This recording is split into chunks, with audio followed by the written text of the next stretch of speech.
டெல்லியின் பல பகுதிகளில் காற்று மாசு அளவு மோசமான நிலையில் இருப்பதாக தகவல் வெளியாகியுள்ளது.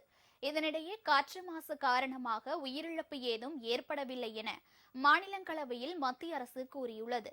டெல்லி இந்தியா கேட், ஆனந்த் விஹார், அக்ஷார்தம், காஷிப்பூர் உள்ளிட்ட பகுதிகளில் இன்று காலை நச்சுப்புகை மண்டலம் நகரத்தை சூழ்ந்திருந்தது.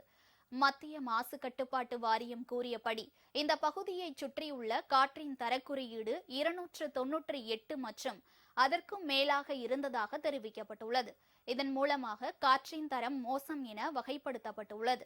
இதனிடையே நாடாளுமன்ற மாநிலங்களவையில் நடந்த விவாதத்தின் போது பதிலளித்த மத்திய சுகாதாரத்துறை இணையமைச்சர் பிரதாப் ராவ் ஜாவத், டெல்லி காற்று மாசு காரணமாக எந்த உயிரிழப்பும் ஏற்படவில்லை என்று கூறியுள்ளார். காற்று மாசு காரணமாக ஏற்படும் பாதிப்பு என்பது நோய் எதிர்ப்பு சக்தி, பரம்பரை போன்ற காரணிகளின் அடிப்படையில் ஏற்படுவதாகவும் அவர் தெரிவித்துள்ளார்.